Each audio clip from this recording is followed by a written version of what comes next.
Bismillah. Innal hamdalillah nahmaduhu wa nasta'inuhu nastaghfiruh wa na'udzu billahi min shururi anfusina min sayyiati a'malina. May yahdihillahu fala mudilla lahu wa may yudlil fala hadiya lahu. Wa asyhadu an la ilaha illallahu wahdahu la syarika lah. Wa asyhadu anna Muhammadan abduhu wa rasuluh. Amma ba'd. Fa inna khairal hadisi kitabullah wa khairal hadi hadiyu Muhammadin sallallahu alaihi wasallam. وشر الأمور محدثاتها وكل محدثة بدعة وكل بدعة ضلالة وكل ضلالة في النار আসসালামু আলাইকুম ওয়া রাহমাতুল্লাহি ওয়া বারাকাতুহু। আমরা আপনারা জানেন, যারা পুরানো তারা জানেন যে আমরা একটা বই ধরে পড়তেছি। বইটার নাম হচ্ছে the magnificence of the Quran, English নাম। আইআইপিএইচ এর বই, সরি আইআইপিএইচ না, দারুস সালামের বই। দারুস সালামের বই এটা লিখছেন যিনি, তার নাম হচ্ছে মাহমুদ ইবন আহমদ বিন সালেহ আদ-দাওসেরি। উনি এই বই যখন পাবলিশ হয় তখন ওই ওদের যে মিনিস্ট্রি, সৌদি আরবের ministry of Islamic affairs, endowments, propagation of Islam and guidance, যেটা, সেখানে চাকরি করতেন বা সেখানকার কর্মী ছিলেন এবং দামামে চাকরিরত ছিলেন যখন এই বইটা প্রকাশিত হয় তখন। আর এই বইয়ের আমরা অনেকটুকু শেষ করছি। আমরা ধরেন পৃষ্ঠা হিসাবে যদি বলি তো বাই দিস টাইম আমরা 126 পৃষ্ঠাতে লাস্ট চ্যাপ্টারটা গেছে। এখন আমরা একটা নতুন চ্যাপ্টারের ভিতরে আছি। সেই চ্যাপ্টারটার নাম হচ্ছে the magnificence of the aims, legislation and stories. চমৎকারিত্ব বা উচ্চ মর্যাদা অফ কি এইমস, লক্ষ্য কোরআনের, লেজিসলেশন এগুলার এর নিয়ম কানুন বা আইন যেগুলো করা হয়েছে, বিধিনিষেধ, অ্যান্ড স্টোরিজ বা যে সমস্ত গল্প করা হয়েছে, বলা হয়েছে এখানে, বা যে সমস্ত কাহিনী বলা হয়েছে সেগুলার ম্যাগনিফিসেন্স। এখানে গতদিন না, তার আগের দিন মোহাম্মদ আসাদের ওই মেসেজ অফ দ্য কোরআন সম্বন্ধে আলোচনা করতে গিয়ে আমি বলছিলাম যে এটা সবার জন্য না। তখন একজন বোন, উনি অস্ট্রেলিয়ায় থাকেন, উনি বলতেছিলেন যে যদি আমি বলতাম যে কেন এটা রিকমেন্ডেড না বা এটা সমস্যা কি কি, তো তো আমি আর ডিটেলস বলি নাই, বা আমি বলছিলাম জাস্ট যে উনি নিও মুতাজিলা ছিলেন এবং খুব রেশনাল অ্যাপ্রোচ ছিল ওনার ইসের প্রতি, দিনের প্রতি, যেটা মুতাজিলাদের একটা বৈশিষ্ট্য। সবকিছু যুক্তি দিয়ে এবং সবকিছু রেশনাল দিয়ে, থিঙ্কিং দিয়ে তারা বিচার করেন বা র্যাশনালিটি দিয়ে বিচার করেন। তো তারপর উনি রিকোয়েস্ট করছিলেন যে আমি যদি কিছু পয়েন্ট আউট করে দেই। তো পয়েন্ট আউট করার ভিতরে একটা, যেমন এখানে এই নাম পড়তে গিয়ে আমার মনে হলো যে magnificence of the Quran's aims, legislation and stories. আমি বললাম এই চ্যাপ্টারটার নাম। তো স্টোরিজ মানে যে কাহিনীগুলো কোরআনে আসছে, নবীদের কাহিনী আসছে বা আরো যত আছে, অনেক ধরনের অনেক কাহিনী আসছে ওখানে। তো সেগুলার তো এই কাহিনীগুলো সম্বন্ধে মোহাম্মদ আসাদের হচ্ছে যে এইগুলা সত্যিকার কাহিনী এমন কোনো কথা নাই। এগুলো প্রচলিত কিছু কাহিনী, আল্লাহ মানুষকে বোঝানোর জন্য এগুলো ব্যবহার করছেন, বাট এগুলাকে সত্যিকার কাহিনী মনে করার কোনো কারণ নেই। এই ধরনের একটা স্ট্যান্ড ওনার। এটা অত্যন্ত বড় একটা ফ্ল এবং অত্যন্ত বড় একটা কি বলবো, মানে ডিমেরিট বলতে পারেন। যেই জন্য আমরা মেসেজ অফ দ্য কোরআন যেটা মোহাম্মদ আসাদের, সেটা পড়তে কাউকে রিকমেন্ড করি না বা সাবধান থাকি সেই সম্বন্ধে। এটা একটা পয়েন্ট। তারপরে ধরেন যুক্তি দিতে গিয়ে ধরেন এই যে কৃতদাসীর সাথে যে এইটা জায়েজ, তো এটা অস্বীকার করার কোনো উপায় নেই। সকল বড় স্কলারই মনে করেন যে যদি কৃতদাসী থাকে, কৃতদাসী থাকার তার এখন কোনো রাস্তা নাই।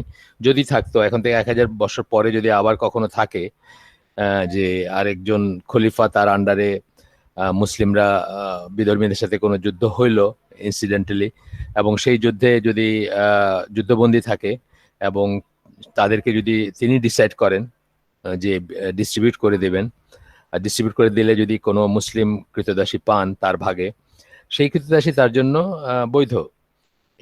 এটাতে লজ্জারও কিছু না। এটা আল্লাহর দেওয়া একটা বিধান এবং আল্লাহর দেওয়া একটা জায়েজ সম্পর্ক, শুধুমাত্র তার জন্য বৈধ। অফকোর্স সে সবার জন্য ওপেন না। অথবা সেই যে ভদ্রলোকের কথা বলতেছি, থিওরিটিক্যালি জাস্ট কাল্পনিক ভদ্রলোক, তার ওয়াইফের কৃতদাসীও কিন্তু তার জন্য বৈধ না। তার ওয়াইফের কৃতদাসী যদি থেকে থাকে এবং তিনি যদি সেটা তার সাথে কোনো সম্পর্ক স্থাপন করে সেটা শাস্তিযোগ্য অপরাধ। মানে আমি বলছি এগুলো ইসলামের নিয়ম, এগুলা ইসলামের বিলিফ সিস্টেমের নিয়ম। উইজডম কি, কেন আল্লাহ দিছেন, এগুলো আলাদা কথা, আমরা আলাদাভাবে এগুলো আলোচনা করতে পারি, বাট এগুলো অস্বীকার করার উপায় নাই। সেখানে মোহাম্মদ আসাদ বলছেন যে বিয়ে ছাড়া কৃতদাসী, বিয়ে মানে বিয়ে করতে হবে কৃতদাসীকে। তো এই জিনিসটা আসছে হয়তো অ্যাপোলজিটিক অ্যাপ্রোচ থেকে, ওয়েস্টে থাকছেন অনেকদিন, পশ্চিমাদের ইসে, অথবা তার নিজস্ব কোনো লজিক আছে।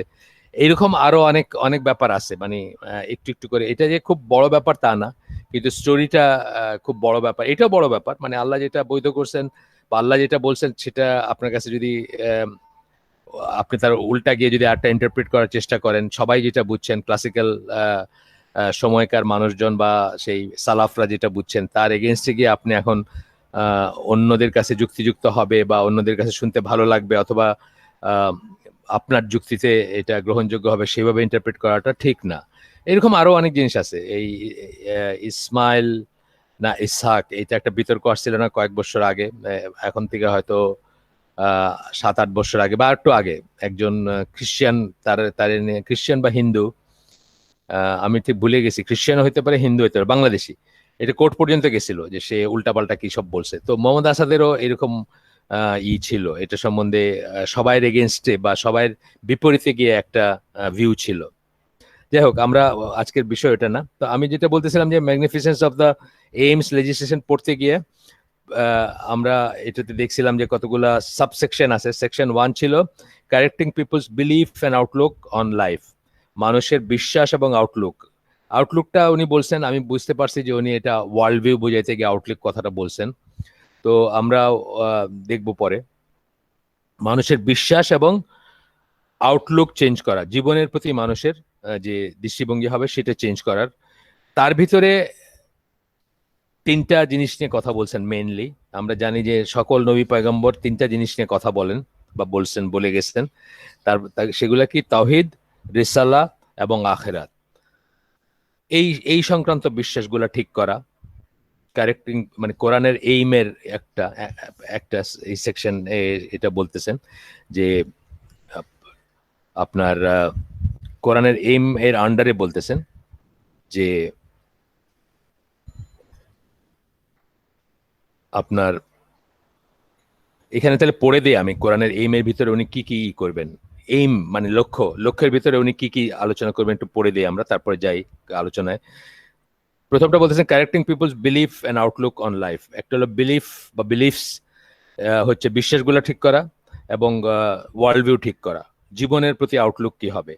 Removing difficulties from people's life, মানুষের জীবন থেকে কষ্ট, ডিফিকাল্টি বা অসুবিধাগুলো দূর করা। 3 নাম্বার হচ্ছে confirming the dignity of man and sanctity of human rights, মানুষের ডিগনিটি, মানুষের যেটা একটা ইউনিক মর্যাদা আছে সেটা কনফার্ম করা, এবং সেটার যে মানুষের জীবনের অথবা মানুষের যে মানুষ হিসাবে যে কিছু অধিকার আছে সেগুলা নিশ্চিত করা বা সেগুলা প্রোটেক্ট করা।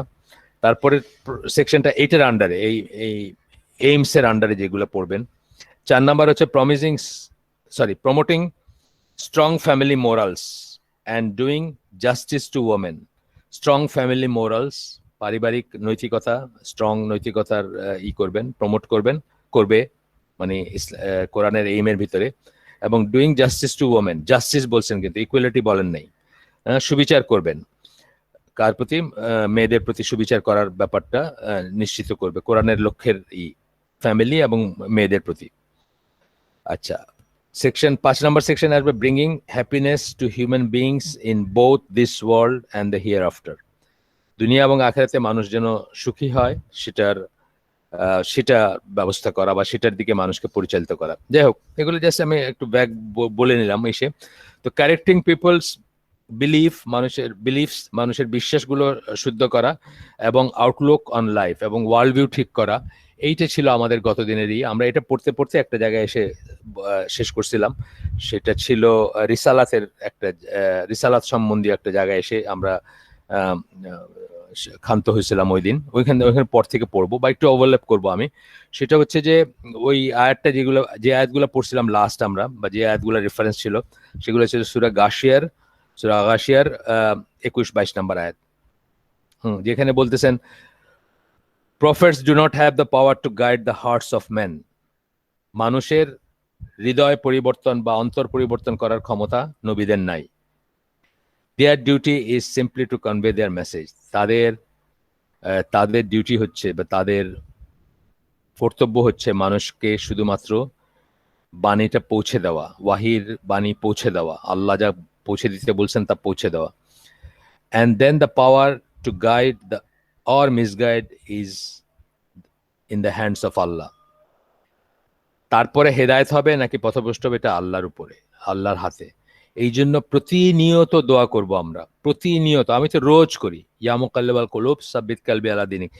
একদিনের জন্য নিশ্চিত হবেন না যে আপনি বিশ্বাসী আছেন এবং আপনার এই বিশ্বাস রইবেই বা এই বিশ্বাস আর অটল থাকবে, কোনো ফাটল ধরবে না, এই ধরনের চিন্তা আপনি করবেন না কখনো। এই রকমের কনফিডেন্স থাকা উচিত না, বরং উল্টাটাই থাকা উচিত যে আল্লাহর প্রোটেকশন না থাকলে, আল্লাহ দয়া না করলে যে কোনো সময় এটাই হতে পারে। আমি তো দেখতেছি কত মুসলিমের যে আসলে বিশ্বাস নাই। আমি মানে এটা আমার খুব রিসেন্ট সময়ের উপলব্ধি, খুব রিসেন্ট, মানে ধরেন লাস্ট 6 মান্থসে আমি দেখতেছি যে আমাদের এইসব প্রোগ্রামগুলো, এটা না আচ্ছা তো আইসিডি যাই হোক একটাই, আমাদের এই যে অন্যান্য প্রোগ্রামগুলো শোনে, রেগুলারলি অ্যাটেন্ড করে, তারপরেও তারা অবিশ্বাসী বা তারপরেও ডিপ ইনসাইড তারা অবিশ্বাসী। তো খুবই দুঃখজনক ব্যাপারটা যে এই ধরনের একটা এটার অনেক রিজনসের ভিতরে আমি কালকে একজনের জন্য একটা আলাদা করে একটা রেকর্ডিং করছি। সে মুসলমান বা মুসলিম বা এখন তার ভিতরে নানা রকম আসে। তো অনেক কারণের একটা হচ্ছে যে আমাদের প্রপার আপব্রিঙ্গিং হয় নাই। এটা আমি ওনাকে বলছি যে আপনার এরকম হওয়ার একটা কারণ হচ্ছে যে আপনার আপব্রিঙ্গিংটা ঠিক ছিল না, আমার ছেলে মেয়েদেরটাও ঠিক ছিল না, আমারও ঠিক ছিল না, আমার বাবা মারটাও ঠিক ছিল না। আমি সেই পর্যন্ত গেছি যে আমার বাবা মার আপব্রিঙ্গিং ঠিক ছিল না, আমার ছিল না। আমরা যে দয়া করে, মানে আমরা যে আল্লাহর দয়ায়, সরি মাফ করবেন, আমরা যে আল্লাহর করুণায়, আল্লাহর দয়ায় দুটা আল্লাহর কথা বলতেছি বা আল্লাহর পথে চলার চেষ্টা করতেছি, এটা জাস্ট মানে আমাদের কোনো এফোর্টই নেই, এটার পিছনে কোনো রকম মেহনত নাই আমাদের। জাস্ট অ্যাক্সিডেন্টলি আল্লাহ দয়া করে, ইনসিডেন্টলি আল্লাহ দয়া করে আমাদেরকে এখানে দিয়েছেন। ওনাকে আমি বলছি এটা যে আপব্রিঙ্গিং এর প্রথমে আপনি 1 থেকে 12 বছর বয়সে আপনি একটু একটু করে আপনার বাচ্চাকে আল্লাহর কথা বলবেন। ওই যে আমি যেটা কথা আগে বলছিলাম, একদিন একটা অডিও সিরিজের কথা বলছিলাম, 9টা লেকচার আছে, how to build an Islamic household, Dawud আদিবের, আসওয়াতুল ইসলামে আছে, আপনারা কালেক্ট করে শুনতে পারেন, ফ্যামিলি নিয়ে শুনতে পারেন, খুব সুন্দর এগুলা। মানে খুবই মানে ইসলামী জীবনের ধরন যেটা হওয়া উচিত বা লাইফস্টাইল যেটা হওয়া উচিত তার একদম উনি গেছেন, খুব ছোটখাটো জিনিসে গেছেন। ফর এক্সাম্পল, গোগ্রাসে আমরা খাবো না, এই জিনিসটা উনি ডিসকাস করছেন যে খাওয়ার সময় আমরা মানে ভালো করে চিবাবো, ভালো করে না চিবানোর জন্য অর্ধেক খাবার কোনো কাজে লাগে না, পেটের পীড়া হয়, বদহজম হয় এবং এবং মানে অসুখ হয় অনেক। উনি ওইগুলো পর্যন্ত অ্যাড্রেস করছেন এবং এগুলো সব প্রফেটিক সুন্নাহ থেকে বা ইসে থেকে করছেন। খুব সুন্দর সিরিজটা, আপনারা দেখতে পারেন। তো আপব্রিঙ্গিংটা আমাদের ওই 1 থেকে 12 বছর বয়সে আমি আমার কথাই বলি, আমার ছেলে মেয়েদেরকে হয়তো আমরা রাফলি হয়তো কিছুটা সূরা পড়াইছি হুজুরের কাছে বা করছি, বাট এইটা তো আর ইসলাম নাই। সূরা শিখানো বা অজু শিখানো, নামাজ শিখানো, এটা তো ইসলাম নাই। এগুলো তো কতগুলা রিচুয়ালস বা কতগুলা ফর্মুলা আসলে। কিন্তু ইসলামী ওয়ার্ল্ড ভিউ যেটা, মানে প্রত্যেকটা জিনিসে প্রথমত আল্লাহ আছেন, আল্লাহর কাছে আমরা কেন কৃতজ্ঞ থাকবো, আল্লাহ আমাদেরকে কত যত্ন সহকারে বাড়াইছেন, আল্লাহকে আমরা কেন ভালোবাসবো, প্রত্যেকটা জায়গায় আল্লাহর সাইন দেখানো, অথবা খুশির কিছুতে কৃতজ্ঞতা, দুঃখের কিছুতে আল্লাহর কাছে সাহায্য চাওয়া, এইভাবে আস্তে আস্তে আস্তে আস্তে বড় করলে তবেই না আপনি 7 বছর বয়সে তাকে সালাতের কথা বলবেন না, 10 বছর বয়সে আপনি প্রহার করবেন না, তার তখন সালাত না পড়ার কোনো কারণ থাকবে না। কিন্তু আসলে এইভাবে না করে হঠাৎ 12 বছর বয়সে বলেন তুই পর্দা কর, তোর মাথায় কাপড় দে, অথবা তুই সারা জীবন টম এন্ড জেরি দেখাইছি বা আপনার আর যেগুলো আছে সিমসন দেখাইছি, তারপরে হঠাৎ করে 12 বছর বয়সে গিয়ে বললাম হ্যাঁ তোমাকে এখন পর্দা করতে হবে অথবা তোমাকে নামাজ পড়তে হবে, তার মনে তখন অন্য জিনিস হবেই। এছাড়াও আরো পসিবিলিটি গুলো আছে, যে জন্য মানুষ উল্টাপাল্টা কথা বলে বা উল্টাপাল্টা জিনিস তাদের মাথায় আসে, যেটা আমি চিন্তা করি নাই আগে। ওই যার জন্য বললাম রেকর্ডিং করছি আমি, তাকে যখন বলছি তখন এটা আমার মাথায় আসে নাই। সেটা হচ্ছে যে আরেকটা জিনিস হচ্ছে যে ওই যে লাইফস্টাইলটা যখন ঠিক না হয়, যখন ঘরের ভিতরে ছবি থাকে, গান থাকে, নাচ থাকে, অশ্লীলতা থাকে, বেপর্দা থাকে, তখন কিন্তু ওই শায়াতিনের প্রভাবটাও কিন্তু একটাই, শায়াতিনের প্রভাবটা একটাই, এটা আমার মাথায় তখন আসে নাই। এটাও কিন্তু খুব ডিপলি চিন্তা করার একটা ব্যাপার, যে একটা মানুষ ধরেন নর্মালি বিলিভার, কিন্তু হঠাৎ করে একদিন সে উল্টাপাল্টা কথা বলতে, উল্টাপাল্টা প্রশ্ন করতে শুরু করলো। এটার কিন্তু একটা পসিবিলিটি হচ্ছে মানে জিনের আসর বা শয়তানের আসর, শায়াতিন যাদের, মানে খারাপ জিনের আসর। তো এটা আমাদের মাথায় কখনো আসে না, বিকজ আমরা শহরের বাড়িতে থাকি, আমরা আলোর ভিতরে থাকি, লাইট জ্বলে সারাক্ষণ। গ্রামে থাকলে এইসব কথা বেশি মনে আসে, কিন্তু শহরেও এইসব জিনিসগুলা ভেরি মাচ রিয়েলিটি। যাই হোক, আমাদের আজকের সেটা না। আমরা আবার ফিরে যাই আমাদের আয়োজনে। তাহলে নবীদের কোনো ক্ষমতা নাই যে আপনাকে হিদায়ত দিবেন বা করবেন। রিসালার আন্ডারে আমরা পড়তেছি। তো এটাই সূরা গাশিয়ার ওই আয়াতগুলা, দুইটা আয়াতে বলা হয়েছে, 21-22 নম্বর আয়াতে, ফাযাক্কির ইন্নামা আনতা মুযাক্কির লাস্তা আলাইহিম বিমুসাইতির। আমরা জানি এটার মিনিং হচ্ছে সো রিমাইন্ড দেম, রাসূলকে বলতেছেন, আল্লাহ রাসূল সাল্লাল্লাহু আলাইহি ওয়াসাল্লামকে বলতেছেন, remind them you are only one who reminds, you are not a dictator over them. এখানে ডিক্টেটর লিখছেন, বাংলা এসে দেখবেন দারোগা বা মানে রিপ্রিমেন্ট করার, তুমি তাদের শাসক, এই ব্যাপারে শাসন করার না তোমার আর কি, বা তুমি করে ফেলবা, বা তুমি চেঞ্জ করে ফেলবা, এটা তোমার আওতাভুক্ত জিনিস না, বা তুমি তাদের উপর দারোগা হিসাবে দেওয়া হয়নি। আচ্ছা, এইটুকু পর্যন্ত আমরা পড়ছিলাম। এরপর একটু আমরা পড়বো। In regard to the misconceptions people have about prophets, Allah first quoted some of the doubts that were raised by polytheists, then refuted them. নবীদের সম্বন্ধে যা বলার থাকে যখন তাদেরকে কোনো সম্প্রদায়ে পাঠাইছেন আল্লাহ, তো প্রথমে কিছু সন্দেহ তারা, যেগুলা মুশরিকরা বা যেগুলা যাদের যে সম্প্রদায়ের ভিতরে পাঠানো হয় তারা রেজ করে, সেগুলা বলছেন আল্লাহ। তারপরে সেগুলোকে রিফিউট করছেন। যেমন পুরানো, মানে আগের আগের সূরা ইব্রাহিমের 10 নম্বর আয়াত কোট করতেছেন, যে আগের যে গুলা ছিল, আগের যে আপনার জাতিগুলা ছিল, তারা বলতো বা বলছে নবীদেরকে, রাসূলদেরকে, you are no more than human beings like us, তোমরা বা তুমি, ইন আনতুম, এখানে প্লুরাল, যে তোমরা no more than human beings like us, আমাদের মতো মানুষ ছাড়া কিছুই না। এটা বলছে তারা, এটা বলতো তারা বা বলছে আগের নবীদের, আগের ঋষিদের। Then Allah refuted them or refuted that claim by saying, তারপরে আল্লাহ সেই ইটাকে কি করে রিফিউট করতেছেন, এটা ছিল সূরা ইব্রাহিমের 10 নম্বর আয়াত। এরপরে সূরা ইব্রাহিমের 11 নম্বর আয়াতে আল্লাহ বলতেছেন, দেয়ার মেসেঞ্জার্স সেড টু দেম, তাদের নবীগণ বা তাদের রাসূলগণ তাদেরকে বলছে, সম্প্রদায়, এটা একটা জেনারিক ভাবে বলতেছেন আল্লাহ, কোনো পার্টিকুলার একটা ইসের কথা বলতেছেন না, জেনারিক ভাবে বলতেছেন, যে তখন তাদের নবীরা বা তাদের রাসূলরা তাদেরকে বলছেন, মেসেঞ্জার এখানে রাসূলের কথাই বলতেছেন, তাদেরকে বলছে, we are no more than human beings like you, হ্যাঁ আমরা তোমাদের মতো মানুষের চেয়ে বেশি কিছু না, তোমাদের মতোই মানুষ। But Allah bestows his grace to whom he wills of his slaves, কিন্তু আল্লাহ দয়া করেন যাকে ইচ্ছে তাকে দয়া করেন, অর্থাৎ আমাদেরকে একটা স্পেশাল দয়া করছেন। আমরা তোমাদের মতোই মানুষ, বাট আল্লাহ তো আমাদেরকে মানে একটা স্পেশাল দিচ্ছেন, অর্থাৎ ওয়াহি দিচ্ছেন বা মেসেজ দিচ্ছেন বা এলিভেটেড করছেন বা সম্মানিত করছেন যাকে ইচ্ছা তাকে। ইন আনাদার এক্সাম্পল, অন্য একটা জায়গায় বলতেছেন, এটা 23 নম্বর সূরা, 23 নম্বর সূরা হচ্ছে সূরা মুমিনুন, সেখানে আল্লাহ 24 নম্বর আয়াতে বলতেছেন, had Allah will he surely could have sent down angels, আল্লাহ যদি চাইতেন আল্লাহ ফেরেশতাদের পাঠাইতে পারতেন, কি হিসাবে, মেসেঞ্জার্স হিসাবে, রাসূল হিসাবে, বা ফেরেশতাদেরও কখনো রাসূল বলা হয়, মানে মেসেঞ্জার বলা হয়, জিবরাইল আলাইহিস সালামকে বলা হয়, সেটা বোঝানো হয় না। এখানে বোঝানো হচ্ছে যে তোমাদের কাছে প্রিচ করার জন্য, তোমাদেরকে ডাকার জন্য, বা আমাদেরকে মানুষের কাছে, ওই কাফেররা করতো না, মানে মুশরিকরা ডিমান্ড করতো যে একজন ফেরেশতা কেন আসে না আমাদের কাছে, আয়েশা কেন বলে না এইসব কথা, এগুলোর কথা বলতো তারা। তো সেটার বলছেন যে আল্লাহ যদি চাইতেন আল্লাহ একজন ফেরেশতা পাঠাইতে পারতেন। Yes, if angels inhabited inhabited the earth, Allah would have sent down to them an angel as a messenger.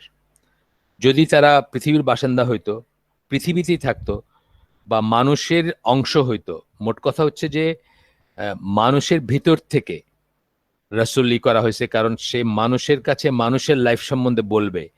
সে এখানে থাকে, এই সমাজে থাকে, এই পরিবেশে প্রতিবেশে থাকে, সেই জন্য এটাই এক্সপ্লেন করতে গিয়ে ইনি বলতেছেন যে ফেরেশতারা যদি পৃথিবীর বাসিন্দা হইতো তাহলে হয়তো ফেরেশতাকেই রাসূল হিসেবে পাঠানো হইতো।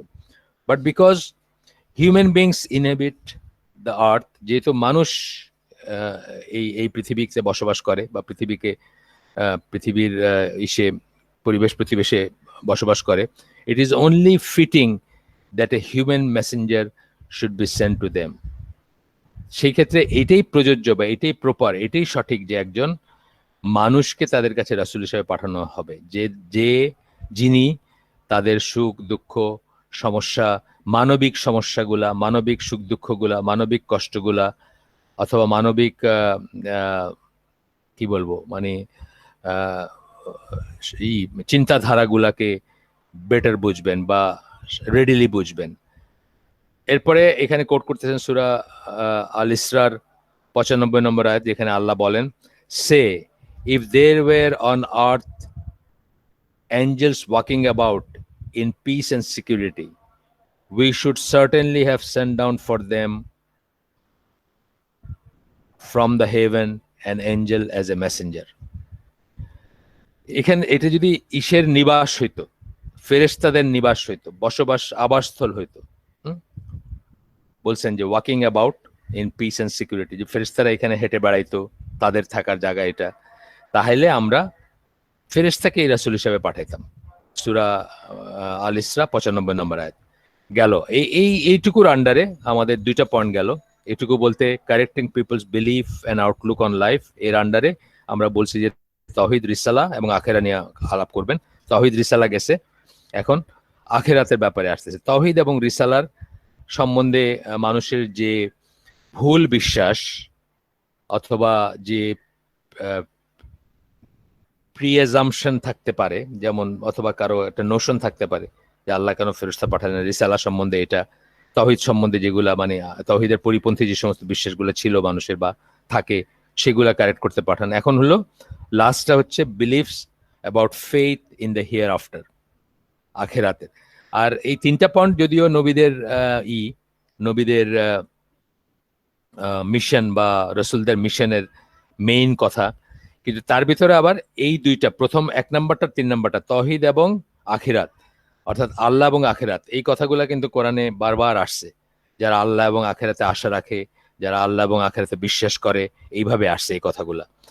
তো আমরা দেখি এখানে এই একটু আগাই, 3 নাম্বার পয়েন্টটাতে যাই। এখানে বলতেছেন, just as they were misguided about issues pertain to true monotheism, almost all people who were alive when the Prophet sallallahu alaihi wasallam was sent to mankind had false beliefs regarding hereafter. যেভাবে সত্যিকার তাওহীদ সম্বন্ধে বা আল্লাহর দ্বীন সম্বন্ধে বা আল্লাহ সম্বন্ধে আমি বলি, ঈমান বিল্লাহ সোজা কথা, সেটার সম্বন্ধে যেভাবে ভুলই ছিল, মানুষের ভুল নোশন ছিল, ভুল বিশ্বাস ছিল, ভুল অ্যাপ্রোচ ছিল, একইভাবে আখেরাত সম্বন্ধ ছিল। আহলে কিতাব যারা, তারা কি having distorted the books that were revealed to the prophets had misguided notions about hereafter. তাদের কাছে যে কিতাবগুলো ছিল ইনজিল এবং তাওরাত, সেগুলা ডিস্টোর্ট করার ফলে বা সেগুলাকে বিকৃত করার ফলে তাদের আখেরাত সম্বন্ধে ভুল ধারণা ছিল বা ভ্রান্ত বিশ্বাস ছিল, ভ্রান্ত চিন্তা ভাবনা ছিল। যেমন এক্সাম্পল বলতেছেন যে Jews felt that among mankind they alone would enter paradise.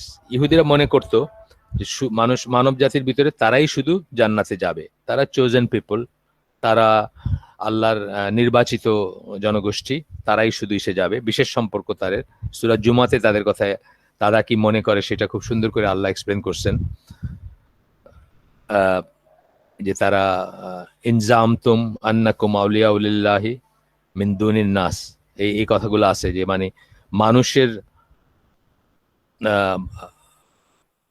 মানুষের ভিতরে তোমরা স্পেশাল আউলিয়া, আল্লাহর আউলিয়া বা আল্লাহর ওয়ালির প্লুরাল আউলিয়া, আল্লাহর ফ্রেন্ড বা আল্লাহর ক্লোজ, অন্যদের চেয়ে মানে অন্য মানুষের উপরে তোমাদের প্রেফারেন্স, এটা যদি মনে করো,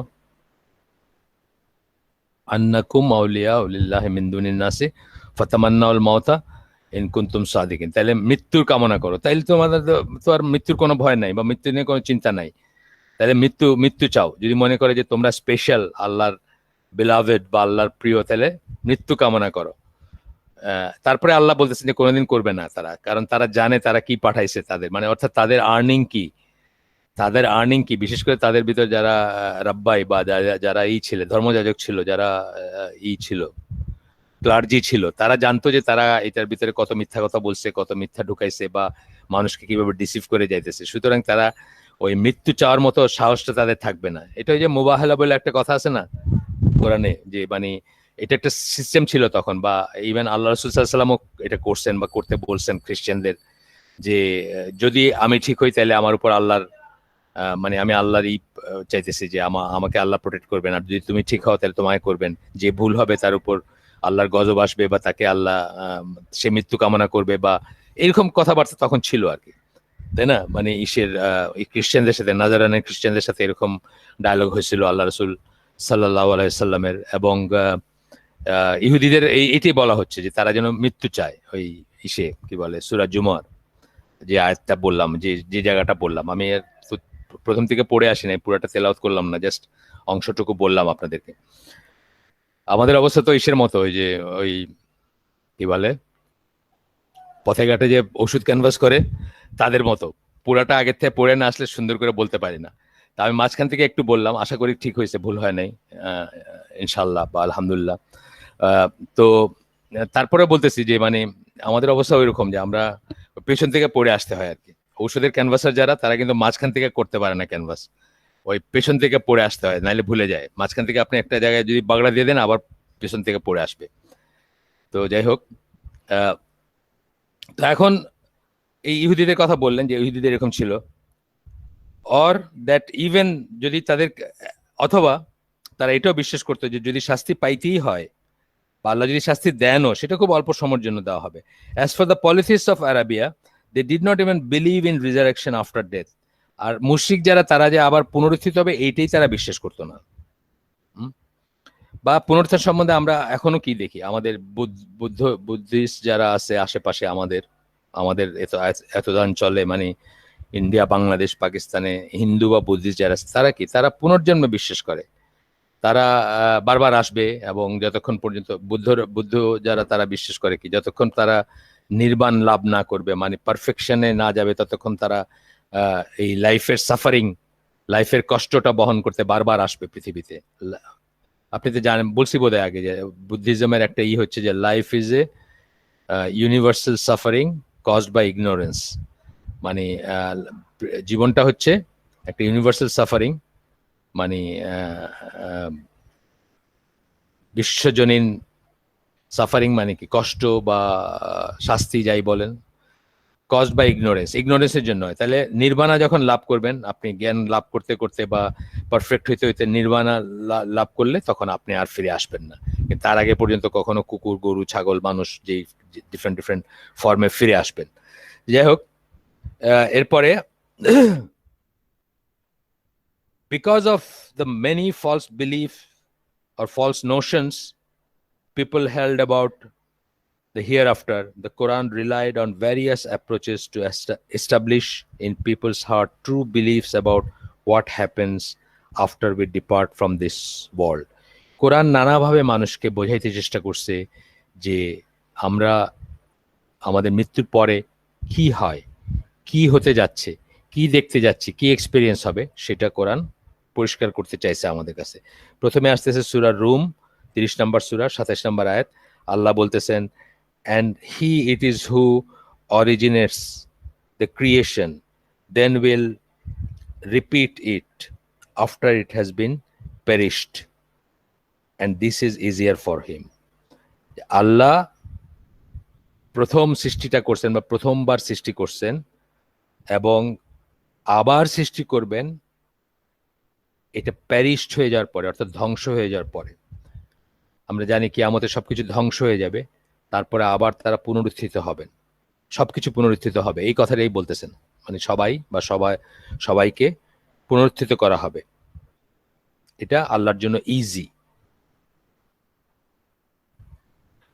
এখানে আল্লাহ বলতেছেন, Allah pointed out that to disbelievers that if there would be no resurrection after death, life on earth would be futile and the creation of man would have been lacking in purpose. মানুষ সৃষ্টি করার কোনো মানেই থাকবে না তাইলে। আমরা তো জানি মানুষ বলে না, এই মহাবিশ্বের প্রতিটি জিনিস, একটাও, কোরআনের কথা এটা, খেলার ছলে বানানো হয়নি। কোনো কিছুই খেলা না, মানে ভেন না, বা লাইভ কথাটাও আল্লাহ ইউজ করছেন, মানে না, গেম না, প্লে না, বা খেলাধুলা না, সিরিয়াস কারণে বানানো হয়েছে। সেই সিরিয়াস কারণটা কি? মানুষ এখানে আসবে, মানুষ একটা জীবন অতিবাহিত করে যাবে, life is all about test, কতগুলো পরীক্ষার ভিত্তিতে যাবে, সেই পরীক্ষাগুলো সে উত্তীর্ণ হতে পারলে সে আখেরাতের অনন্ত জীবনে রিওয়ার্ডেড হবে, আর যদি সে ফেল করে তাহলে সে জাহান্নামে হবে। তো এই যে পারপাস, ক্রিয়েশন অফ ম্যান, মানুষকে সৃষ্টি করা, তাকে এখানে পাঠানো, মানে সৃষ্টি করার পরে যে কারণে তাকে সে এখানে আসলো, হ্যাঁ, কেন আসছে সে এখানে? ওয়ামা খালাকতুল জিন্না ওয়াল ইনসা ইল্লা লিয়াবুদুন, তাকে আল্লাহ কেন সৃষ্টি করছেন? শুধুমাত্র তার ইবাদত করার জন্য। এবং সেই ইবাদতটা সে করলো কিনা, করতে পারলো কিনা, বা এটাকে পাত্তা দিল কিনা, এইসব প্রসেসের ভিতর দিয়ে সে যাবে। ক্রিয়েশন, পারপাস অফ ক্রিয়েশন কি? আল্লাহর ইবাদত। এবং সেটা যদি, যেটা বলতেছেন যে যদি রিজারেকশন না থাকে তাহলে সে খুব আল্লাহর ইবাদত করলো, দেন হোয়াট? আল্লাহর ইবাদত করলো সে, অথবা ঠিক মতোই করলো, এন্ড দেন হোয়াট? তারপর বলতেছেন যে both of which are contrary to the infinite wisdom of Allah. কোনটা বলতেছেন? একটা হচ্ছে যে যদি না থাকে, পুনরুত্থান না থাকে, তাইলে এই দুনিয়ায় মিনিংলেস আমাদের আশাটা, এবং আমাদের ক্রিয়েশনেরও কোনো পারপাস থাকার কথা না, বা কোনো ক্রিয়েশনের কোনো পারপাস নাই। সেটা বলতেছেন যে এইটা আল্লাহর ইনফাইনাইট উইজডমের কন্ট্রারি, উল্টা দিকে যায়। There is a purpose to life, জীবনের একটা উদ্দেশ্য আছে। Evil doers and good doers cannot be treated equally with death and no ultimate justice. যদি আখেরাত না থাকে, যদি পুনরুত্থান না থাকে, তাইলে ভালো মানুষ এবং খারাপ মানুষ সবাই একই সমান হইল, মৃত্যুতে সব শেষ হয়ে গেল। যে এখানে অত্যাচার করলো, হিটলার ধরেন, লক্ষ লক্ষ মানুষ মারছে, আর যাদেরকে মারলো সেম, তাদের একই ব্যাপার, দুইটা একইভাবে একটা লাইফ কাটায়, এখানে সব শেষ হয়ে গেল। এটা তো মানে ইসে যায় না, মানে সাধারণ ইসেই যায় না, যে জাস্টিসের একটা সিস্টেম থাকে আল্লাহর, সেটাতে যায় না এটা। Another world must exist in which every man, both evildoers and good doer, will be rewarded for his actions. তাহলে এর পরেও একটা চ্যাপ্টার থাকার কথা, যেখানে আপনার যারা ভালো কাজ করছে তারা, এবং যারা খারাপ কাজ করছে তারা তাদের প্রাপ্যটা পাবে। এটা আমরা দুনিয়াতে অহরহ দেখি আর কি। মানে আসলে তো দুনিয়ার অনেক কাজই কিন্তু আল্লাহর সৃষ্টির একটা সর্ট অফ ট্রায়াল, বা সর্ট অফ কি বলবো, মানে প্র্যাকটিস, বা একটু আমি ভালো শব্দ পাচ্ছি না, মানে ফোর প্লে যদি বলি আমি, যে একটা জিনিসে করার আগে আরেকটা জিনিসের প্র্যাকটিস। সেটা যেমন ধরেন আমাদের বাচ্চারা দেখবেন ছোটবেলায় ঘর বানায়, মাটি দিয়ে ঘর বানায়, বাগান বানায়, মিথ্যা মিথ্যা মাটির খাওয়া খায়, রান্না করে। এগুলাকে রিয়েল লাইফে এটাকে অ্যাকচুয়ালাইজ করার একটা প্র্যাকটিস বা খেলার ছলে একটা জিনিস করতেছে, তাই না? তো এরকম অনেক কিছুতেই আপনি দেখবেন যে এই জিনিসগুলো রিফ্লেক্টেড হয়। যেমন আমাদের পরীক্ষার কথা আমরা বলি, আমরা পরীক্ষার হলে ঢুকি, 3 ঘন্টা পরীক্ষা দেই, বের হই। তারপরে যদি কেউ বলতো যে যে 0 পাবে আর যে 100 পাবে সবাই সেম, এটা কি জাস্টিস হইতো? এটা হইতো না। সুতরাং বাইর হওয়ার পরে একটা রেজাল্ট আসবে, যখন যে 0 পাবে সে ফেল করবে, তাকে আরেকবার পরীক্ষা দিতে হবে। যে 100 পাবে সে হয়তো একটা রিওয়ার্ড পাইলো, বা একটা কর্মজীবনে গেল, বা চাকরিতে গেল। মানে এইরকম বলতেছে, মানে জীবনে কিন্তু এই জিনিসগুলা এগেন এন্ড এগেন আমরা দেখে কিন্তু আমরা মিস করি, যে এগুলা ছড়াই ছিটে আছে সবখানে, নেচারের ভিতরে বা আমাদের লাইফের ভিতরে ছড়াই ছিটে আছে। বাচ্চাদের খেলার যে ব্যাপারটা আমি বলি, যে ফিতরাত থেকে দেখবেন যে তারা কতগুলো কাজ করে, দেখে দেখেই হয়তো শিখে, বাপ মাকে দেখছে বা ই করছে, বাট ওটা রিয়েল লাইফের একটা ট্রায়াল হয় কিন্তু এখানে।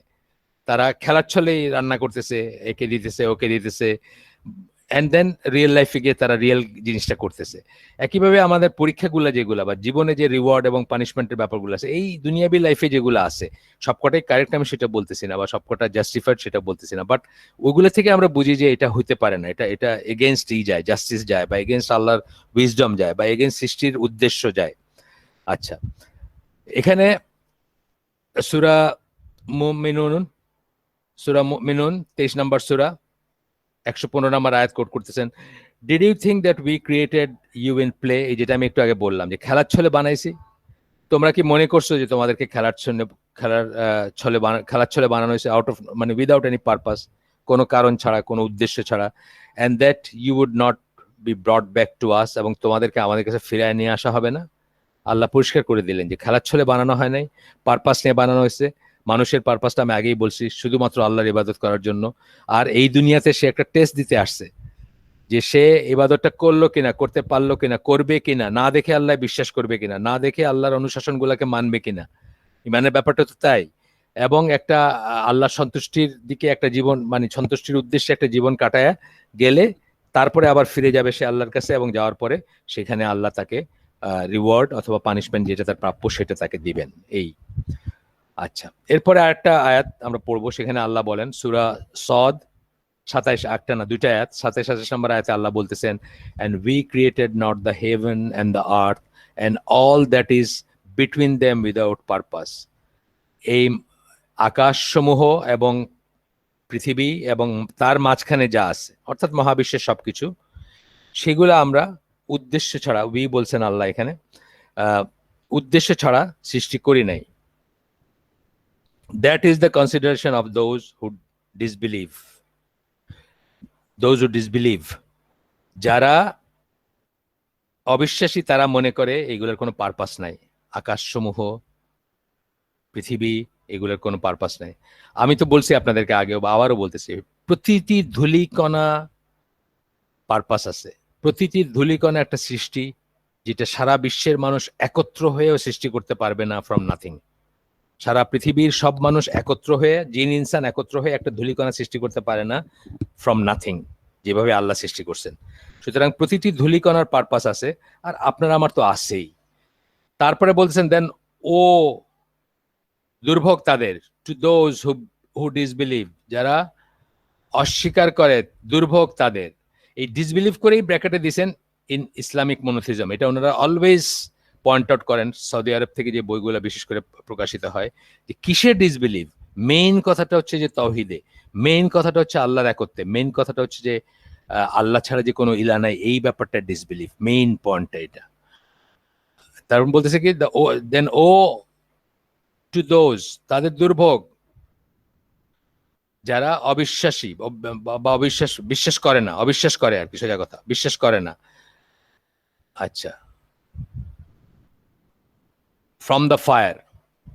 আচ্ছা, shall we treat those who believe, আবার ব্র্যাকেটে বিলিভ দিয়ে ব্র্যাকেটে দিয়েছেন তাওহীদ বা in the oneness of Allah, Islamic monotheism, and do righteous good deeds as মুফসিদিন, যারা বিশ্বাস করে আল্লাহ, আর যারা মুফসিদুন যারা যারা ফাসাদ সৃষ্টি করে, ফাসাদ থেকে আসছে এটা, ব্র্যাকেটে দিছেন যে those who associate partners in worship with Allah and commit crimes, যারা আল্লাহর সাথে শিরক করে, ফাসাদের মুফসিদুনের ভিতরেও ওনারা এই কথাটা বলতেছেন যে সবচেয়ে বড় ফাসাদ কি, আল্লাহর সাথে শরিক করা, এবং অন্যান্য ক্রাইম করে, যারা অন্যান্য খারাপ কাজ করে অন আর্থ। তাহলে মুফসিদুন যারা এবং যারা বিশ্বাস করে, তাদের কি একসাথেই করব, একসাথে মানে একই রকম ট্রিট করা হবে? ওইখানে বলছেন যে আমিলুস সলিহাতি, ও আল্লাযিনা আমানু ওয়া আমিলুস সলিহাতি, যারা ঈমান আনে, যারা সৎ কাজ করে তাদের, এবং যারা মুফসিদিন এখানে মুফসিদিনই লিখছেন, ইংলিশে অবশ্য মুফসিদুন লিখছেন, কিন্তু আয়াতে মুফসিদিন আছে। মানে যাই হোক, এটা জাস্ট আপনারা জানেন যে ইসের ব্যাপার, কেস সাইনের ব্যাপার, আর কিছু না, একই শব্দ। তো বলতেছেন যে তাদেরকে একই রকম করা হবে, shall be treat those who believe, আর যারা মুফসিদুন তাদেরকে একই রকম ট্রিট করব আমরা, same. Or shall be treat the মুত্তাকুন অ্যাজ দ্য ফুজ্জার, যারা মুত্তাকি এবং যারা পাপিষ্ঠ তাদেরকে আমরা একই রকম ট্রিট করব, একই রকম করা হবে তাদেরকে? না, একই রকম করা হবে না, এটাই হচ্ছে কথা আর কি। There is much discussion in the Quran about the hereafter, আখিরাত সম্বন্ধে অনেক কথা আছে, এবং আপনার পুনরুত্থান এবং সেই সময়কার ভয়ঙ্কর নিয়ে অনেক রকমের কথাবার্তা আছে, এবং অনেক বর্ণনা আছে সেগুলার। আমরা ইনশাল্লাহ সবাই কিছুটা জানি, আর যারা জানি না তারা আরো পড়বো।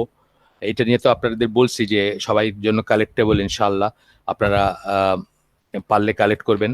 8টা বইয়ের যে একটা সিরিজ আমরা বলি, যেটা ওই ইংরেজিতে পাওয়া যায়, ইংরেজিতে ডক্টর ওমর আল আশকারের, সেখানের ভিতরে উনি ওই আখেরাত নিয়ে তো ডিটেলস বর্ণনা করছেন, মেজর সায়েন্স, মাইনর সায়েন্স, এগুলা নিয়ে বর্ণনা করছেন। সেগুলা পড়লে ইনশাল্লাহ ইমানও বাড়বে এবং নলেজও বাড়বে। যাই হোক,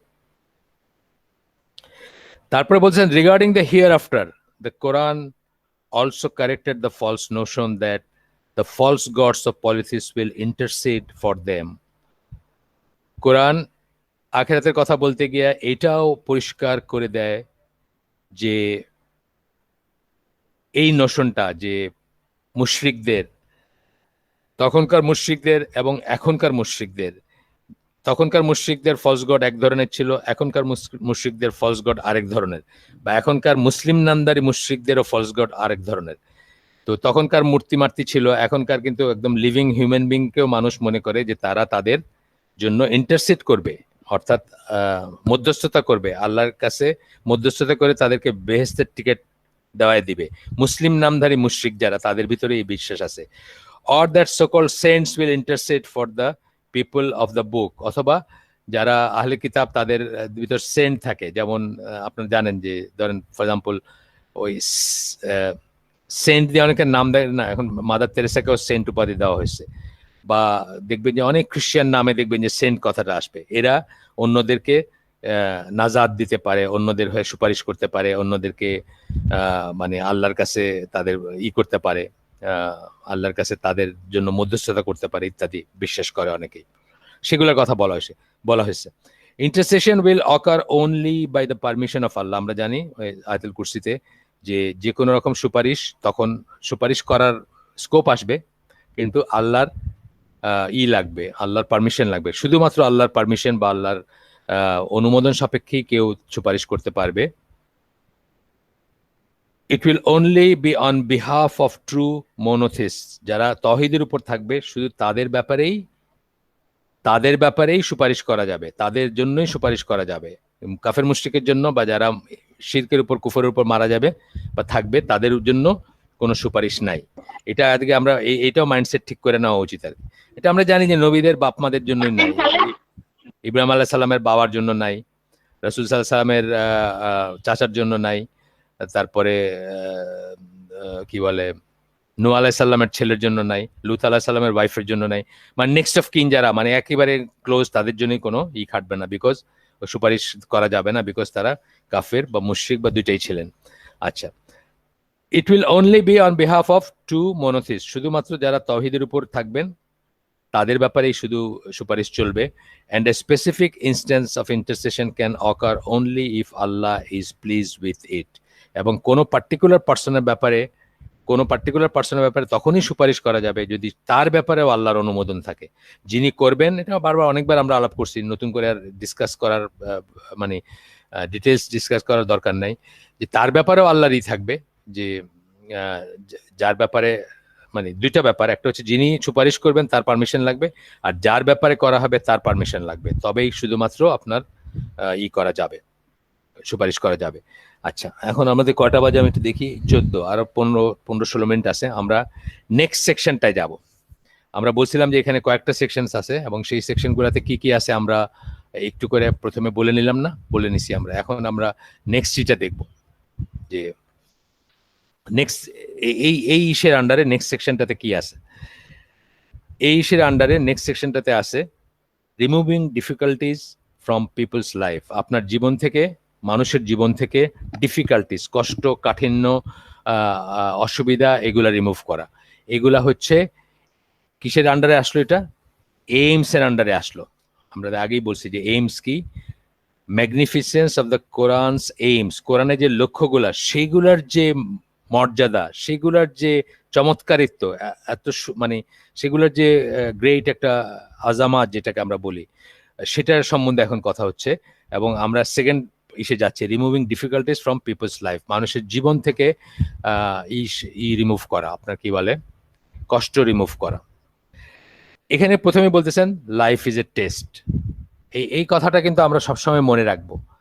এই কথাটা মনে রাখলেই আমাদের জীবনের কষ্ট, আমাদের জীবনের ব্যর্থতা, আমাদের জীবনের কি বলবো, আমাদের জীবনের প্রতিকূল বা যে সংগ্রাম, জীবন সংগ্রাম যেটাকে ইন জেনারেল, বিশেষ করে মুসলমানদের জীবনে এখন, এই আজকেই জাস্ট এই প্রোগ্রামটা শুরু করার আগে দেখতেছিলাম 10 মিনিট স্কুল বলে, 10 মিনিট স্কুল বলে বোধহয় একটা একজন চালু করছেন।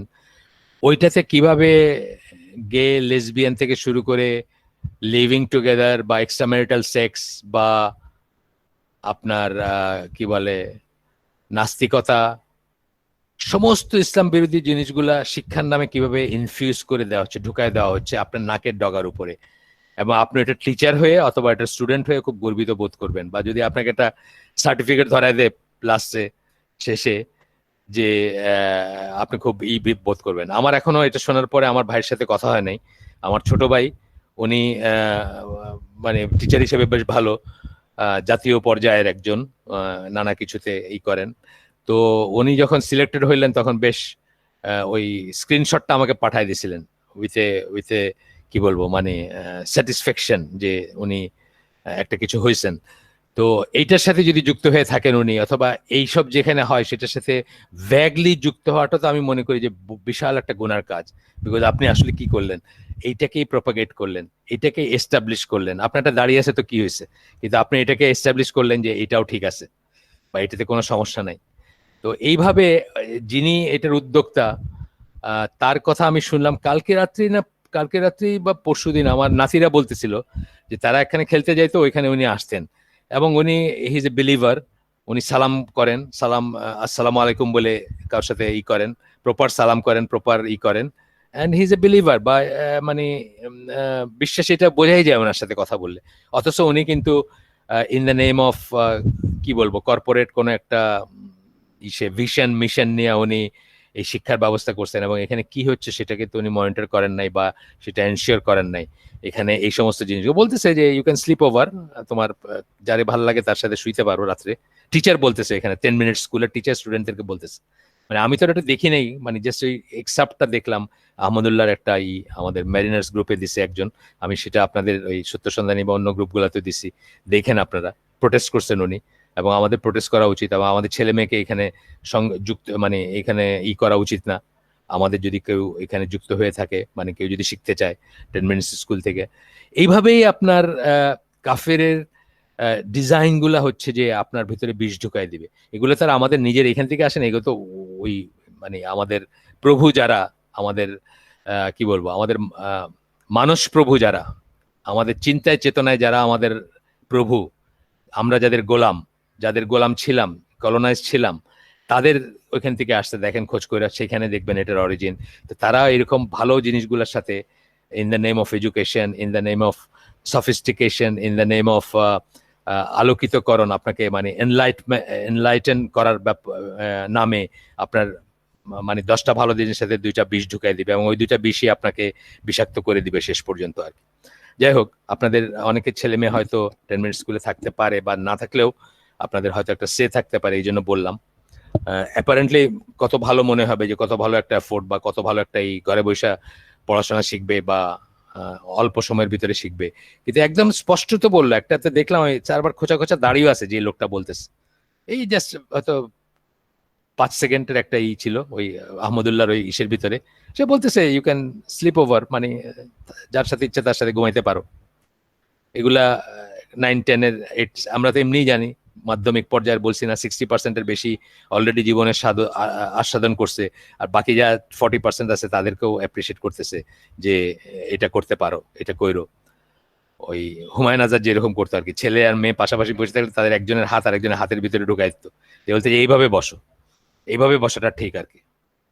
কোথায় পড়ছি আমি জানি, তার তার লাইফ নেওয়া বা তার নিয়া।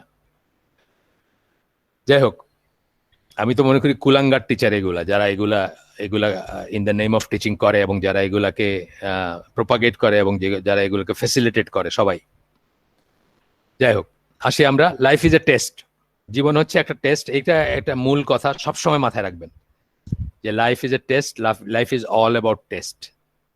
Human beings are called upon to perform certain religious duties, and those that perform them achieve success in both this life and hereafter. মানুষজনকে কিছু ধর্মীয় বা দিন বলি আমি, রিলিজিয়াস আর কোনো টার্ম নাই দেখে রিলিজিয়াসই বলতে হয়, বাট রিলিজিয়াস বললেই কত করে রিচুয়ালস মাথায় আসে, আর দিন বললে পুরা জীবন এর ধারা, মানে পুরা জীবন যাপনের ধারাটা আসে, পুরাটা আসে মাথায়। Religious duties and those that perform them achieve success in both this life and hereafter. এই জীবনে এবং আখেরাতে তারা সফলকাম হন। এই জীবনে সফলকাম হওয়ার এবং আখেরাতে সফলকাম হওয়া দুইটারই কিন্তু, এই জীবনে সফলকাম হওয়ার জাগতিক না। আপনি হয়তো বিল গেটস হবেন না, সেটা সফলতা না। কিন্তু আপনি দেখতেছেন যে জীবনের সব কিছু থাকা সত্ত্বেও মানুষ কিভাবে নিজের জীবন হরণ করতেছে। এইটা হচ্ছে সফলতার চিন্তাটা। সফলতা মানে কিন্তু কয়টা গাড়ি কয়টা বাড়ি সেটা না। আপনি মানুষ হিসাবে যে সৃষ্টির অন্য সবকিছুর উপরে যে আপনাকে যে একটা এজ দেওয়া হয়েছে, সেই হিসাবে আপনি ডিগনিটি সহকারে কারোর কাছে নিজেকে এনস্লেভ না করে শুধু আল্লাহর ইবাদত করে, আপরাইট থেকে, হানিফ যেটাকে আমরা বলি কোরআনের ভাষায়, আপরাইট থেকে মাথা উঁচু করে জীবনযাপন করে, আল্লাহর শুকরিয়া আদায় করে, মানুষের গোলামি না করে। গোলামি খালি মানুষের ওই চাকরগিরি করলেই হয় না, মানসিক গোলামি। এই যে দেখতেছেন যেগুলোর কথা বলতেছে, এগুলো মানসিক গোলামি। এই শব্দটা প্রথম আমার এক দিনী ভাইয়ের ওয়াইফ একদিন জিজ্ঞেস করলেন। দিনী ভাই মানে ভাই ইন দ্য সেন্স, সে তো আমার ছেলের চেয়েও ছোট। তার ওয়াইফ একদিন থ্রু হাজব্যান্ড প্রশ্ন করলো ম্যারিটাল রেপের কথা, এখন থেকে 5-7 বছর আগে। এখন এটা একটা ভেরি মাচ আলোচনার সাবজেক্ট হয়ে গেছে। অথচ হাজব্যান্ড ওয়াইফের ভিতরে এই কথাগুলো আসবে কেন, রেপের কথা আসতেছে কোথা থেকে আমি তো বুঝি না। ওই যে তারা যে গর্তে ঢুকবে সেই গর্তে আমরা ঢুকবো, তাদের ওয়ার্ল্ডে এটা আছে। কারণ তাদের বিজনেস হইয়া তো সে ওয়াইফ হাজব্যান্ডের কেউ না, সে আরেকজনের গার্লফ্রেন্ড। তাদের ওয়ার্ল্ডের কথা বলতেছি। তাদের ওয়ার্ল্ডে বিজনেস হওয়া মানেই তো আপনার কেউ না। শরীরটা তার আপনার বিজনেস, মনটা তার আরেকজন বয়ফ্রেন্ড আছে তার অফিসে বা আরেক জায়গায় আছে, তার ফেসবুকে আরেকজন আছে, সে একটা ফোন নিয়ে শুয়েছে, আপনি একটা ফোন নিয়ে শুয়েছেন। সেই ওয়ার্ল্ডের গল্প আমরা আমাদের বেডরুমে নিয়ে আসতেছি। ম্যারিটাল রেপের কনসেপ্ট কেন আসবে মুসলমানদের ভিতরে? আমরা কি রসুলের লাইফ থেকে একটা ইনস্টেন্স পাই যে আমাদের রসুল লাইফের তো দাম্পত্য জীবনটাও আমাদের কাছে ওপেন, তাই না? রসুলের তার সাহাবীদের ওপেন না? আমরা কি কোথাও পাই যে একজন সাহাবী তার ওয়াইফকে জোর করে বিছনায় নিয়ে গেছেন যে তোমাকে আসতেই হবে, মানে কোনো কোনো কথা শুনতে চায় না, তুমি কি ভাবো আমি? একটা গল্প কি আসছে যেখানে এই গল্প পর্যন্ত আসছে যে মেয়েদের স্বপ্নদোষ হইলে কি করবে, এইটাও পর্যন্ত আমরা হাদিস থেকে জানি। সেখানে একটা ঘটনা পাইছেন যে একজন ওয়াইফকে কেউ জোর করে বিছনায় নিয়ে গেছেন তার এগেনস্ট হার উইল? এটা প্রশ্নটা আসবে কেন মুসলমানদের ফ্যামিলিতে? এটা এত প্রাইভেট ব্যাপার, এটা এটা এটা পাবলিকে আলোচিত হবে কেন? সো ওই যে বললাম যে তারা গর্তে ঢুকলে আমরাও ঢুকবো। আমাদের প্রভু যাদেরকে আমরা প্রভু মনে করি, যারা আমাদেরকে 200 বছর শাসন করে গেছে, যাদের মতো আমরা চলনে বলনে চিন্তায় চেতনায় হইতে চাই, যাদের মতো আমরা ড্রেস আপ করি, খালি চামড়ার রংটা চেঞ্জ করতে পারি না, তাদের কাছ থেকে আমরা এই জিনিসগুলা হোলসেল আমদানি করি। এই জন্য আজ থেকে 5-7 বছর আগে আমি অবাক হয়ে গেছি, আমাদেরই একজনের ওয়াইফ, সে জিজ্ঞেস করতেছে যে ইচ্ছা না থাকলেও হাজবেন্ড ডাকলে তার সাথে শুইতে হবে কিনা। মানে সামারিটা এটাই, নজবিল্লাহ। মানে এই কথাগুলা এই কথাগুলো মাথায় আসবে কেন? আমাদের দাম্পত্য মানে আমি একটা খুব সুন্দরই পড়ছিলাম, আপনাদের বলছি আগে বোধহয়। ওনার নাম হচ্ছে, বলতেছি, রোল্ড, শেষ নামটা হচ্ছে রোল্ড, অ্যানসফি রোল্ড বোধহয়, নরওয়েজিয়ান মুসলিমা, নরওয়েজিয়ান মুসলিমা, ইংলিশ এ বই লেখছেন, বইটা আমি পড়ছি, আছে আমার কাছে বইটা। অ্যানসফি রোল্ড সম্ভবত ওনার নাম, অ্যানটা আছে ANNE, আর রোল্ড লাস্ট নেম, মাঝখানে একটা সফি যদ্দূর মনে পড়ে। আহ, আমি দেখে দিব নেক্সট দিন আপনাদের। উনি ওমেন ইন ইসলাম বলে একটা বই লিখছেন। তো উনি বলতেছেন যে উনি মরক্কো টরক্কো গেছেন, মুসলিম দেশগুলো গেছেন, পাকিস্তানিদের সাথে ওনার খুব ভালো সম্পর্ক ছিল যখন মুসলিম হন তখন। খুব সুন্দর করে লিখছেন উনি যে পাকিস্তানে কিভাবে তাকে করছিল, মানে মানে তাকে আত্মীয় বানায় নিছিল, তাকে অ্যাপার্টমেন্টের চাবি দিয়ে দিত, মানে টু স্টে, এরকম আর কি ছিল।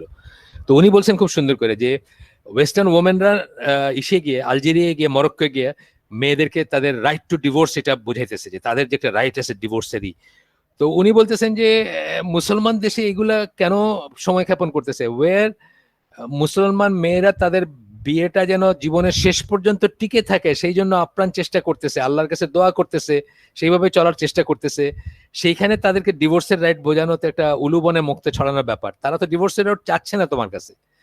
একই কথাই, নতুন নতুন কথাগুলো আমাদের, আগুনের আলো নিবে জ্বালা নিবে না। আপনি ফেসবুকিং করবেন, সারাদিন সোশ্যাল মিডিয়ায় পড়ে থাকবেন। যার কথা বললাম ম্যারিটাল রেপ নিয়ে করছেন, এখনো পর্যন্ত উনি ফেসবুক ছাড়তে পারছেন বলে আমার জানা নাই, যিনি প্রশ্নটা করছিলেন। আমি যতদূর জানি উনি এখনো ফেসবুকে বিচরণ করেন, সেই মহিলা, এবং তার হাজবেন্ডও করেন আমার জানা মতে। কিন্তু এখনো পর্যন্ত আমার মনে হয় না ছাড়তে পারছেন।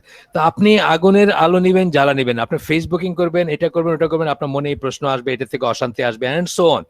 এবং যেটা আমি বলতেছিলাম যে ওই যে জিনের প্রথমে শুরু করছিলাম, আমি ওটা দেখতেছিলাম, ওটা আপনাদের পাঠাই দিব ইনশাল্লাহ, যে অনেক অনেক মানুষই না জানতেই তারা পজেসড হয়ে যাইতেছে, বা না জানতেই তারা শায়াতিন বা জিনের আসর তাদের উপর আসতেছে, এবং তারপরে তারা কিন্তু এই উল্টাপাল্টা জিনিসগুলা তাদের মনে আরো আরো বেশি করে আসবে।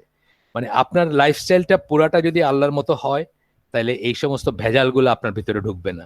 আপনি যদি সিনেমা না দেখেন, আপনি যদি নাটক না দেখেন, আপনি যদি ফেসবুকে না যান, আপনি যদি টক, মানে কি যেগুলো আছে কি কি সব কার্টুন ফাটুন, টিকটক, এটা সেটা, যত এইগুলাই করবেন তত কিন্তু আপনি এই যে আমরা একটা ইসের আকিদার বইয়ে পড়ছি না, যে আপনার সৎ কাজ আপনার ইমান বাড়ায় দেয়, আপনাকে ক্লোজার টু আল্লাহ নিয়ে যায়, আপনার ইবাদত আনুগত্যের কাজ সৎ কাজ আল্লাহর কাছে নিয়ে যায়, আপনার অবাধ্যতা, আপনার পাপ কাজ আপনাকে আল্লাহ থেকে দূরে সরায় নিয়ে যায়, আপনার ইমান ডিপ্লিট করে। তারপরে একদিন আপনি বলবেন যে আমি নামাজে কনসেন্ট্রেশন পাই না কেন, আমার মনে এই আজে বাজে কথা আসে কেন।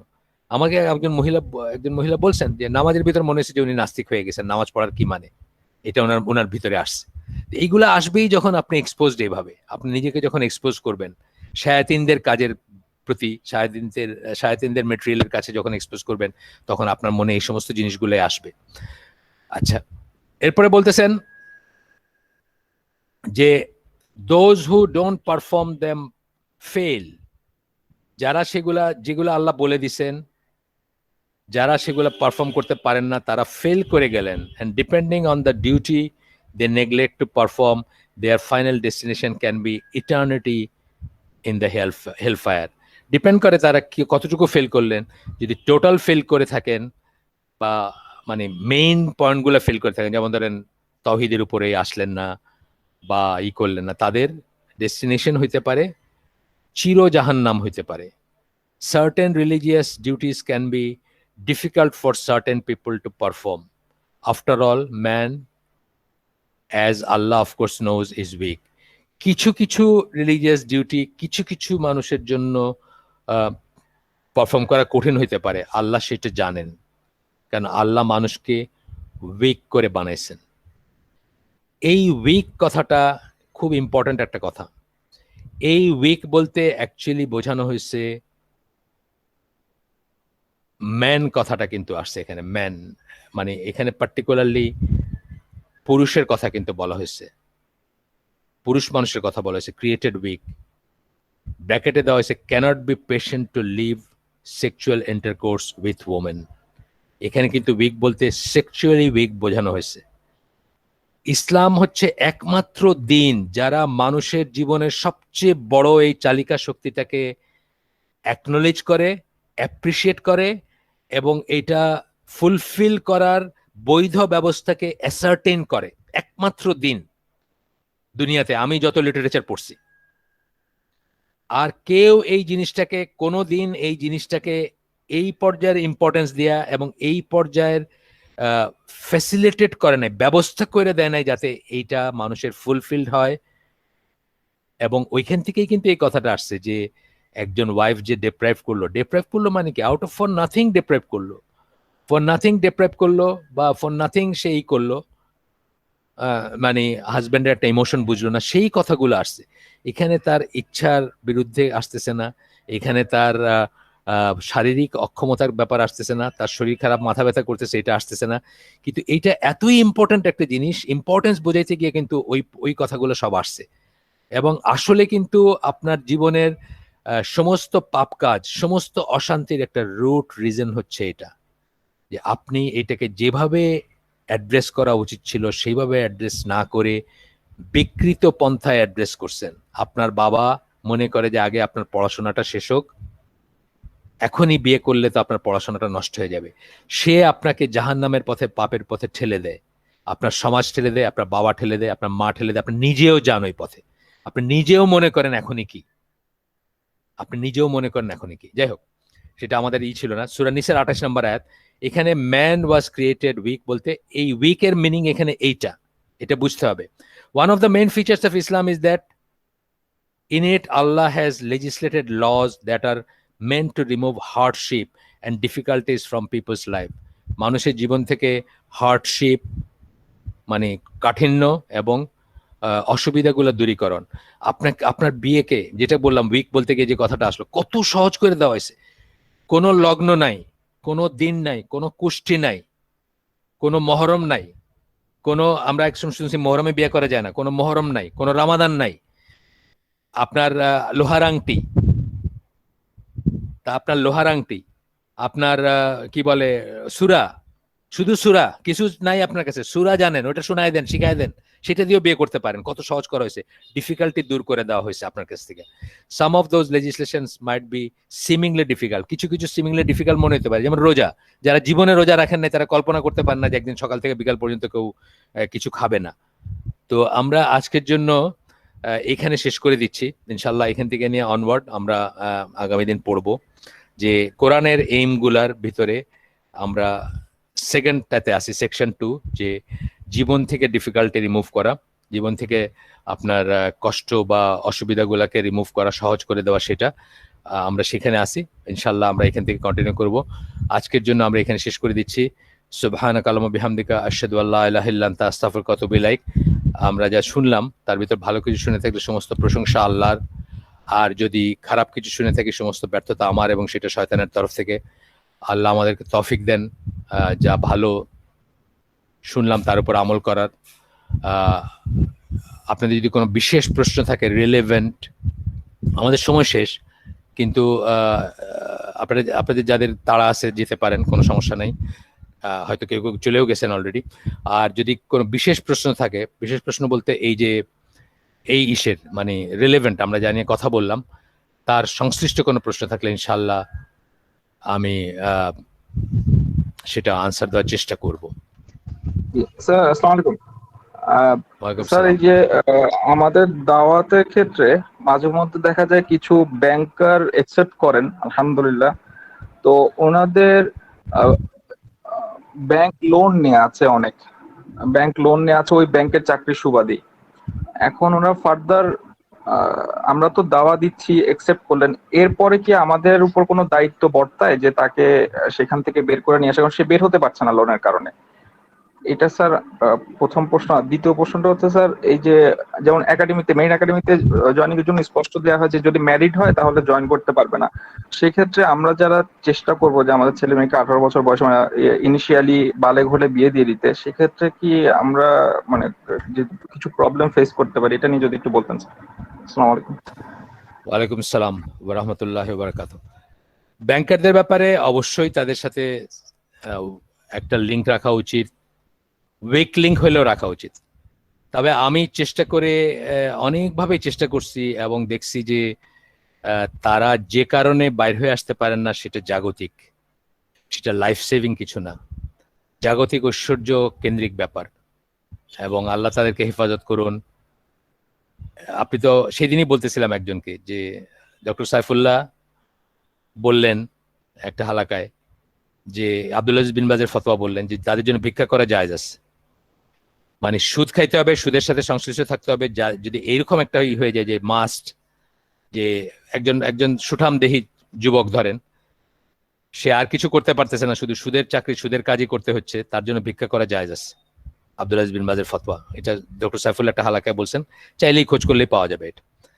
সো ব্যাপারটা কি, ব্যাপারটা জাগতিক, ব্যাপারটা লাইফস্টাইল, ব্যাপারটা ঐশ্বর্য, ব্যাপারটা লাক্সারি। লোন নেছে কি, বাড়ি কিনছে, বাড়ি বিক্রি করে দিবে, বাড়ি থাকতে হবে এমন কোনো কথা আছে নাকি? সবাই ঢাকা শহরে একটা বাড়ি থাকতে হবে, এটা কি মাস নাকি? এটা মুসলমান হওয়ার কোনো শর্ত নাকি?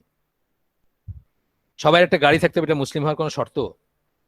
বা সবাইকে মানে 30,000 টাকার বাসায় থাকতে হবে, এটা কি কোনো শর্ত? আমি এক ব্যাংকারের কথা শুনলাম, যদিও উনি ইসলামী ব্যাংকিং এ আছেন, ইসে না, ই ব্যাংকিং এ না, ইসলামী ব্যাংকে একটা ব্যাংকে চাকরি করেন। ওনার স্যালারি কমছে আপনার 60,000 টাকা কমছে, মানে 20% কমছে। 20% 60,000 টাকা মানে 10% কত, 30,000 টাকা। তার মানে স্যালারি কত, 3 লাখ টাকা। ওই জন্য উনি এখন যে বাসায় ভাড়া থাকেন ওই বাসায় ভাড়া কমাইতে চাইতেছেন। মানে চিন্তা করছেন আমরা কোথায় গেছি? মানে আমাদের মাইন্ডসেট কি হয়েছে যে 3 লাখ টাকার কমে 2,40,000 টাকা হয়েছে, it's not enough for me Dhaka শহরে থাইকা। আমরা কোথা থেকে আসছি, কোন প্ল্যানেট থেকে আসছি বলেন? তো একটা জিনিস করবেন যে একটা উইক লিঙ্ক রাখবেন,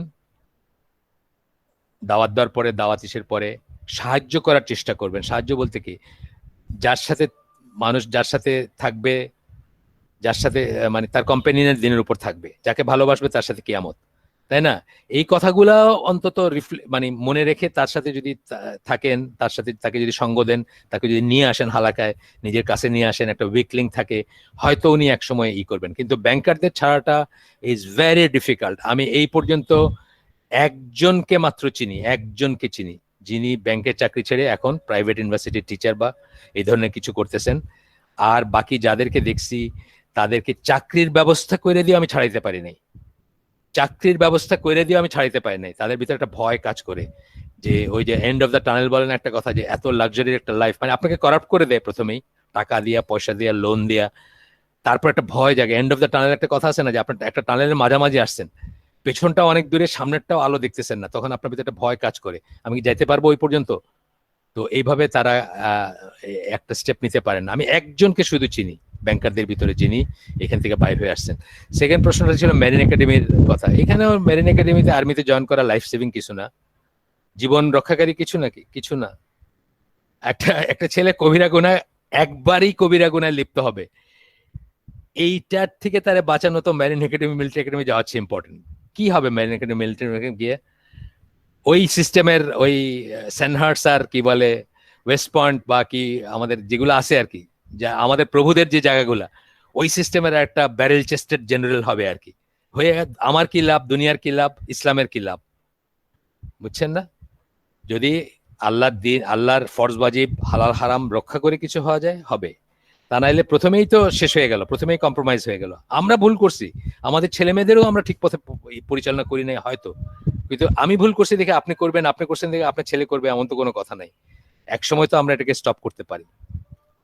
আল্লাহু আলাম। শেষ তাইলে আয়োজন। জাযাকাল্লাহু খাইর স্যার, আল্লাহ সুবহানাহু ওয়া তাআলা আপনার জ্ঞানের পরিধি বৃদ্ধি করুক, আমিন। ঠিক আছে, আসসালামু আলাইকুম ওয়া রাহমাতুল্লাহি ওয়া বারাকাতুহু।